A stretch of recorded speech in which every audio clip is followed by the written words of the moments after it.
Hindi tayo tubeless.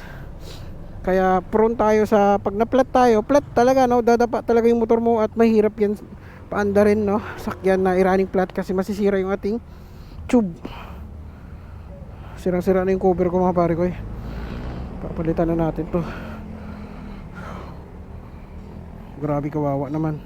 Kasi ayaw kong walang cover kasi nga maraming pusa sa amin. Kinakalmot ng kinakalmot yan. So ayun ang pinaka major issue ko kasi pumunta akong Infanta. Naplatan ako doon. Infanta Quezon, kung nakapunta na kayo doon, malayo yun mga pare ko. Ang daan nun isa Marilaki. So punta kami doon. Unexpected na platan ako doon. Ang meron is dalawang vulcanizing lang. Yung isa wala pang tao kasi nga bumaba doon ng Santa Maria, Laguna. Yung isa, buti na lang may isa pa. At meron siyang sariling tube kasi vulcanizing siya pero hindi siya nagbo-vulcanizing. Ang sa kanya is palit tube na agad. So ayun, napalitan na, gawa ng paraan, nakaraos din naman. So ganoon lang yung problema ko dito is yung flat talaga. Kasi nga naka reset pa lang tayo, naka-stock na rimset, kaya prone tayo sa mga flat. Yun lang naman ang malaki kong pangamba pag nag-rides ako. Pero baka luglug ako, palitan natin ng mags yan, no? Sa mga tatanong sprocket nito, all stock lahat pare ko. Pati yung gulong natin is hindi ko pa napalitan yan after 2 years. Yung dalawang gulong, yung rim set at saka yung kadena natin, maintain lang talaga sa pag linis ng mga chain natin. Tinatanggal ko yan bago linisan. Tinatanggal ko yan pag nilinisan ko para malinisan ko ng maayos ang ating kadena. Lubricate nyo lang para smooth yung ikot ng ating kadena. Stock lahat yan pare ko. Pare sprocket, wala akong ginalaw dyan, wala akong binago, no? So far goods naman, lalo na pag napakarwash ko to. Grabe, para sa akin parang bago pa rin sa akin si Uno, no? Pero 2 years na yung nakalipas, no? Parang bago pa rin siya sa akin. Feeling ko bago pa rin, lalo pag naka-change oil tayo tapos bagong ligo. Grabe, ganito yung itsura nya. So kung gusto niyo makita yung ating mini driving light, tsaka ito din pala pare ko, yung naglagay ako ng blind spot mirror dyan. Ito barya lang to sa Shopee. So dito lang yung nilalagyan ko kasi dito kasi ako masyadong always right kasi ako. Dito hindi ko na nilagyan. Malaking tulong din to mga pare ko, lalo na pag nasa blind spot, pag liliko ka, makikita mo agad dyan na mayroon palang kasunod. So ayan. So ayan na si Uno. Ang astig kasi talaga ni Uno, no? Ayan, lalo pag ganyan yung para kasi siyang mata parang agila, para sa akin parang agila. So ayan, papailaw ko yung ating mini driving light. Yan, ito yung switch yan mga pare ko. So ayan, pag nakailaw ganyan, laking tulong yan sa dilim. Laking tulong yan sa dilim.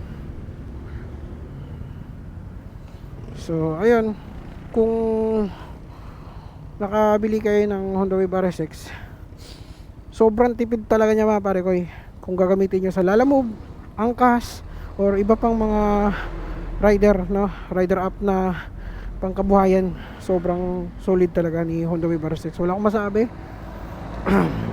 Tapos ganito yung fog lamp nya. Yan. Ganyan.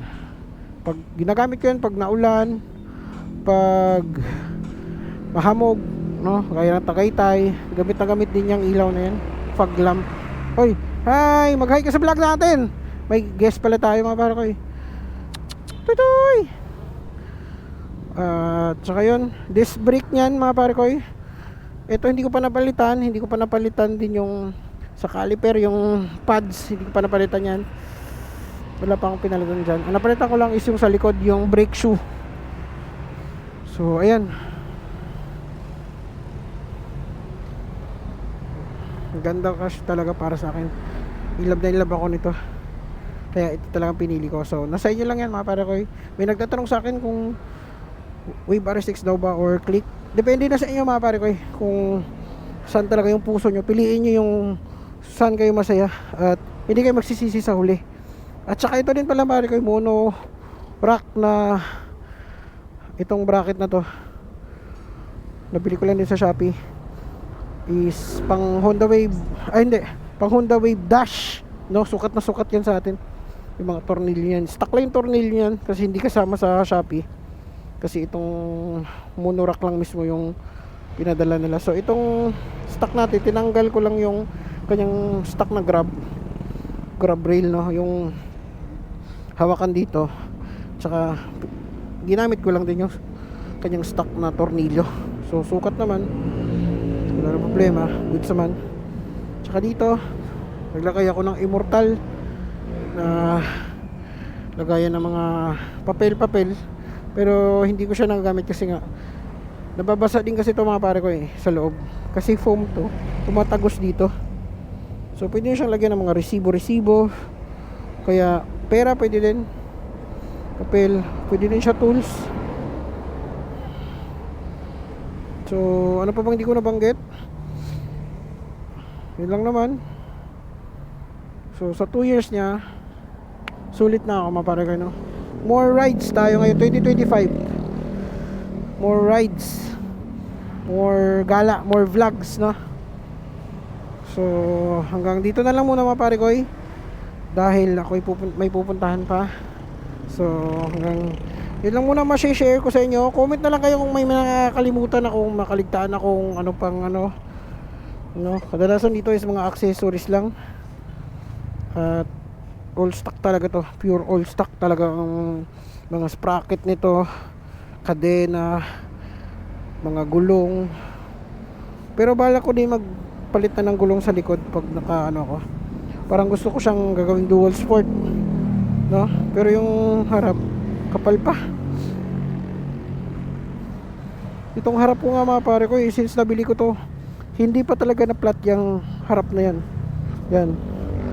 After 2 years, hindi talaga na. Ito, maraming beses na. Kasi ito talaga yung prone sa flat. So may naglilinis na. At tayo lalarga na. So yung harap talaga nito mga pare ko, hindi pa nakaranas ng flat. So hanggang dito lang muna mga pare ko. Maraming salamat sa inyo. Maraming salamat sa mga sumusuporta.